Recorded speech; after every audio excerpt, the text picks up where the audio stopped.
Assalamualaikum warahmatullahi wabarakatuh. Ya, kembali lagi dengan saya, Kadaus. Sekarang kita akan membahas tentang perbandingan trigonometri. Namun sebelum kita mulai pembelajaran hari ini, maka baiknya kita berdoa terlebih dahulu. Ketua kelas silakan memimpin doa. Doa dimulai. Doa selesai. Ya, jangan lupa untuk ketua kelas juga silakan cek kembali absensinya teman-teman. Jangan sampai ada yang tidak mengisi absen namun diisi absen ya. Ingat, kejujuran adalah kunci terpenting di dunia ini. Oke, baik. Ya, terima kasih atas kerjasamanya ketua kelas. Ya, sesuai dengan yang Bapak ucapkan tadi, Kakak ucapkan tadi, di mana kita akan membahas tentang perbandingan trigonometri. Perbandingan trigonometri di sini yaitu adalah kita akan membahas mengenai apa itu sinus, kosinus, tangen, kotangen, kosekan, dan sekan dalam satu segitiga siku-siku. Oke, mari kita simak videonya. Ya, di sini kita akan membahas tentang trigonometri, yaitu perbandingan trigonometri. Seperti yang dapat terlihat, di sini ada segitiga siku-siku ya, yang dimana segitiga A, B, dan C-nya itu merupakan siku-siku. Nah, di sini ada sisi AB, yang dimana sisi AB di sini kita sebutkan dengan sisi depan. Lalu B ke C itu kita sebut dengan sisi samping, dan AC kita sebut dengan sisi miring. Nah, di sini ada ini ya, sudutnya itu yaitu bernama theta. Nah, theta ya. Oke, lanjut. Nah, di sini sin theta itu adalah dari sisi depan dibagi sisi miring, depan bagi miring itu sama dengan BAC, atau lebih mudahnya kita itu sebutnya demi. Lalu yang kosinus itu adalah sisi samping dibagi sisi miring, samping miring itu sama dengan BC per AC, atau kita lebih mudah menyebutkannya itu sami. Lalu untuk tangen theta itu sama dengan sisi depan bagi sisi samping, itu sama dengan AB per BC, atau kita lebih familiarnya itu desa, D per sa. Jadi kalau misalkan sin disebutnya itu demi, kos sami, dan desa. Nah gitu, biar lebih enaknya aja dalam penghafalan. Selain sin kos tan, tadi kan ada juga yang namanya itu kosekan. Nah, kosekan, sekan, dan kotangen. Jadi kalau kosekan di sini dia itu ada sisi miring dibagi sisi depan, atau AC per BC. Lalu sekan sisi miring di sisi samping, atau sama dengan AC per BC. Begitu pula dengan kotangen, yaitu sisi samping bagi sisi depan sama dengan BC per AB. Atau dapat disimpulkan menjadi kosekan theta itu sama dengan sepersin theta, lalu sekan theta itu sama dengan seper cos theta, kotangen theta sama dengan sepertan theta. Jadi kosekan, sekan, dan kotangen ini adalah kebalikan dari sinus, kosinus, dan tangen. Oke, sekarang kita coba ke contoh soal yang pertama. Nah, ini contoh soal dari yang perbandingan sudut tadi ya, yang sinus, kosinus, dan tangen. Misalkan alfa merupakan sudut tancap, sehingga sin alfa itu sama dengan 4/5. Lalu tentukan nilai dari A kosinus alfa, B tangen alfa, C kosekan alfa, dan D sekan alfa, lalu E kotangen alfa. Nah, ini jawabannya. Nah, mulai kita buat dulu segitiga siku-sikunya itu, yang dimana ada sudut A, B, dan sudut C. Nah, di sini kan kita belum tahu nih yang ini itu berapa gitu kan. Maka yang kita ketahui itu sin itu berarti D sa itu AB-nya 4 sama AC-nya itu 5. Nah, sedangkan yang BC-nya kita belum tahu nih. Cara mencari tahunya itu kita pakai yang persamaan trigonometri yang SMA, yang SMP. Itu BC sama dengan akar 5 kuadrat sisi miring dikurangi 4 kuadrat, itu sisi depan. Itu sama dengan akar 25 dikurang 16, itu sama dengan akar 9. Akar 9 itu adalah plus minus 3. Karena ini masih ada di kuadran 1, jadi kita ambil 3 yang positif. Nah, di sininya 3. Oke, lanjut lagi. Nah, berarti kita ketahui nih, udah tahu. Berarti untuk yang kosinusnya itu, kosinus alfanya itu sama dengan samping bagi miring atau sami. Itu adalah 3/5. Untuk tangannya, kita itu adalah desa atau depan samping sama dengan 4/3 yang tadi kita ketahui. Lanjut, kita sudah mengetahui tan, sudah mengetahui cos, dan juga sudah mengetahui sin. Nah, untuk yang CD dan E kita tinggal pakai aturan sebelumnya, yang dimana kosekan, sekan, dan kotangan itu merupakan kebalikan dari sinus, kosinus, dan tangen. Itu menjadi kosekan itu adalah 1/4 dari sin. 1/4 dari sinnya itu tadi kan 1/4 dari 4/5. Maka 1/4 dari 4/5 itu sama dengan 5/4. Lalu untuk yang sekan alfanya itu sama dengan kosinus alfa.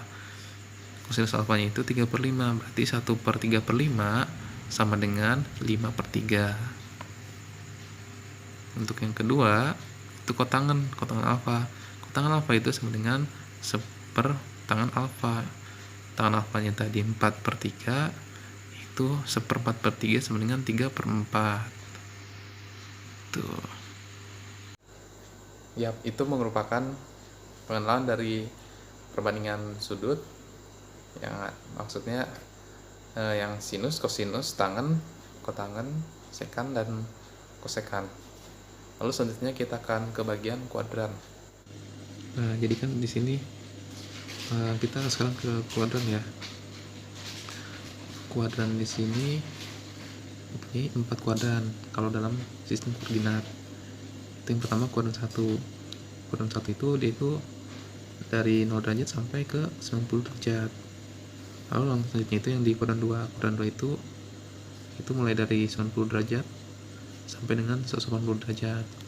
Kuadran 3 180 derajat sampai dengan 270 derajat. Dan yang terakhir kuadran 4 yaitu pada 270 derajat sampai dengan 360 derajat atau satu putaran penuh. Tuh, untuk lebih mengetahui siapa yang terdapat pada kuadran tersebut, mari kita lanjutkan ya. Nah, sini ada letaknya ya. Tiap sinus, kosinus, tangen itu dan sekan, kosekan, dan kotangen mempunyai tempat masing-masing gitu. Tempat di sini itu lebih ke menunjukkan dia itu pada saat di kuadran tersebut akan menjadi akan positif gitu, selebihnya negatif. Oke, kita bahas yang kuadran pertama. Kuadran pertama ini dia itu semuanya positif, jadi nggak ada yang negatif di sini. Untuk yang kuadran kedua, nah di sini ada sinus dan kosekan saja yang positif, sisanya seperti tangen dan kosinus dia bakal bernilai negatif di sini. Lalu untuk yang kuadran ketiga itu ada tangen dan kotangen, itu mulainya dari 180 derajat sampai 270 derajat. Oh ya, saya lupa sebutkan, ini dari 90 derajat sampai 180 derajat itu kuadran 2 ya. Ketiga yang tadi udah, kuadran 1 itu dari 0 derajat sampai 90 derajat. Lalu selanjutnya itu 270 derajat sampai 360 derajat itu ada di kuadran 4, yang dimana yaitu kosinus dan sekan yang bernilai positif di sini. Oke, kita lanjut ke bagian contoh soal. Oke, contoh soalnya diketahui tan alfa itu sama dengan min 5/12, yang dimana alfa merupakan sudut di kuadran 4. Hitunglah kotangan alfa, kosinus alfa, dan kosekan alfa. Nah, kita udah ada gambaran nih kuadran 4. Berarti kalau kuadran 4 itu dt yang positif itu ya kosinus dan sekan. Oke, kita lanjut. Mula-mula kita buat dulu seperti biasa segitiganya. Segitiga ABC yang dimana alfa itu di C. Tadi sebelumnya kita ada tan alfa. Tan alfa itu D saya, berarti min 5/12. Min 5/12. Kita cari yang nilai AC-nya. Nilai AC didapat dari trigonometri sederhana. Itu sama dengan akar dari min 5 kuadrat plus 12 kuadrat. Itu sama dengan 25 plus 144.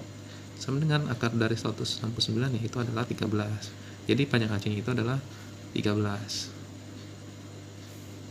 Oke, lanjut kita ke kotangannya. Kotangan alfanya itu yaitu adalah sama dengan min 12/5. Kenapa min 12/5? Yaitu dari kebalikan dari tangan. Kotangan itu kan kebalikan dari tangan. Kalau tangannya min 5/12, berarti kotangannya min 12/5. Kosinusnya itu adalah D sami ya, samping sama miring. Sami berarti D itu 12/13. Nah, positif dua-duanya. Lanjut lagi di kosekan. Kosekan itu kebalikan dari sin. Kalau misalkan sinnya itu min 5/13, maka kosekannya itu adalah 13 min 13/5. Oke, min 13/5. Ya, tadi merupakan contoh soal dari yang kita jelaskan. Sampai sini ada yang mau tanya? Oke, kalau misalkan tidak ada, teman-teman semua silakan membagi kelompok dengan kelompoknya masing-masing. Silakan untuk di manajemen, baik itu dengan siapapun, maksimal 4 orang. Ya, silakan dibagi. Oke, jika sudah, teman-teman bisa diskusi bareng kelompoknya masing-masing, dan juga boleh melalui internet, buku, ataupun yang lainnya mengenai bahan ajar yang akan kita perdalam saat ini, yaitu perbandingan trigonometri. Oke, jika sudah, silakan hasil diskusinya dipaparkan dari setiap kelompok maju ke depan. Dari setiap kelompok perwakilannya maju ke depan. Nah, silakan jelaskan apa yang telah kalian pelajari dan kalian dapati selama pencarian tersebut, dan berdasarkan analisis dan juga diskusi kalian. Oke, jika sudah, beri aplaus untuk yang maju saat ini. Jadi sekarang kita masuk materinya, itu sudut istimewa.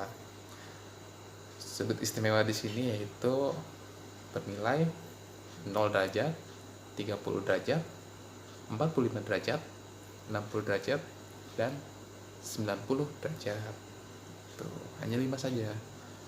Selebihnya merupakan bentuk lain dari sudut istimewa tersebut, gitu.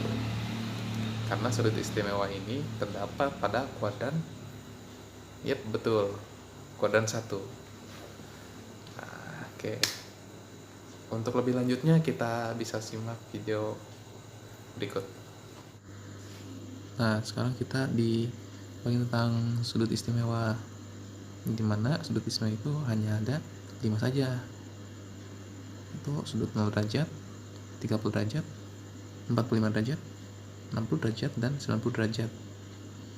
Dan kita itu sebenarnya fokus di bagian sinus, kosinus, dan tangen. karena kutangan sekan dan kosekan itu adalah turunan dari ketiga fungsi utama ini gitu. Ya, langsung saja. Sinus dari 0 derajat itu adalah 0. Sin 30 derajat itu adalah setengah. Sin 45 derajat setengah, namun dikalikan dengan akar 2, jadi setengah akar 2. Sin 60 derajat setengah akar 3. Lalu sin 90 itu 1. Nah, untuk yang cosnya itu, sebenarnya cosnya itu kita ibaratkan jari, tinggal kita balik saja gitu. Kalau tadi mulainya dari belakang ke depan, nah mungkin bisa juga dari depan ke belakang gitu. Tentunya cos 0 derajat itu adalah 1, itu setara dengan sin 90 derajat. Itu lalu cos 30 derajat itu adalah setengah akar 3, yang mana setara juga dengan sin 60 derajat. Cos 45 derajat yaitu adalah setengah akar 2, itu sama dengan sinus 45 derajat yaitu setengah akar 2. Lanjutnya lagi kosinus 60 derajat itu adalah setengah, sama saja dengan sin 30 derajat setengah. Lalu yang selanjutnya itu kosinus 90 derajat itu bernilai 0 atau sama saja dengan sinus 0 derajat, sama 0. Lanjutnya lagi tangan ini berbeda ya dengan sinus dan kosinus. Kalau tangan 0 derajat itu 0, masih sama dengan sin 0, 0. Oke. Lalu tangan 30 derajat itu adalah sepertiga akar 3. Tangan 45 derajat 1. Oh, mirip kayak cos 0 sama sin 90. Lanjutnya lagi tangan akar 3 itu adalah 60 derajat. Tangan 60 derajat itu adalah akar 3. Lalu tangan dari 90 derajat itu adalah tak terdefinisi. Jadi saking misalnya suku nilai dia itu semakin atas itu tuh, jadi besar banget nilai, jadi tak terdefinisi. Oke, selanjutnya itu ini ada turunannya. Oke, kita lanjut ke contoh soal. Contoh soal ketiga itu adalah hitung nilai dari cos 60 derajat plus sin 30 derajat dalam kurung dikalikan dengan tan 30 derajat. Oke. Nah, berikut jawabannya. Cos 60 derajat itu adalah setengah. Lalu sin 30 derajat setengah juga dikalikan dengan tangan 30 derajat, yaitu sepertiga akar 3. Oke, sama dengan, karena setengah tambah setengah sama dengan 1, maka 1 dikali sepertiga akar 3 yang jadi sepertiga akar 3. Nah, gimana? Udah pada paham kan tentang sudut istimewa tersebut? Kita akan memulai suatu permainan yang menggunakan alat peraga, yaitu kartu pintar trigonometri, di mana terbuat dari angka-angka dari sudut istimewa gitu kan. Ada sin 30, 0, 90, sin 0 derajat dan sebagainya. Itu sebenarnya saya baru buat sedikit contoh untuk sampel gitu ya. Lalu kalau lebih banyak lebih baik. Cara mainnya seperti apa? Cara mainnya itu seperti kita main domino gitu. Contohnya misalkan ada seorang anak yang mengeluarkan sin 30 sama 0.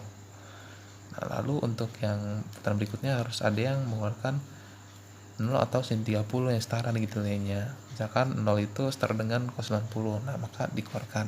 Nah, sama kan? Untuk putaran berikutnya itu harus mengeluarkan nilai dari sin 30 atau setengah akar 3. Misalkan setengah akar 3 itu tan 30. Nah, tinggal lanjut lagi sampai pemain yang udah habis duluan dia yang menang itu. Ya, untuk materi selanjutnya kita juga bakal tetap bahas trigonometri karena berhubung waktunya tidak terlalu banyak. Kurang lebihnya saya ucapkan terima kasih. Billahi taufiq wal hidayah. Assalamualaikum warahmatullahi wabarakatuh. Kelebihan saya dalam mengajar tadi yaitu saya menggunakan media untuk meningkatkan pemahaman siswa dalam materi trigonometri, terutama pada bagian sudut istimewa menggunakan kartu pintar trigonometri. Lalu yang kedua, saya lebih membawa pembelajarannya itu lebih ke humble dan lebih menekankan interaksi antara guru dan siswa. Lalu yang ketiga,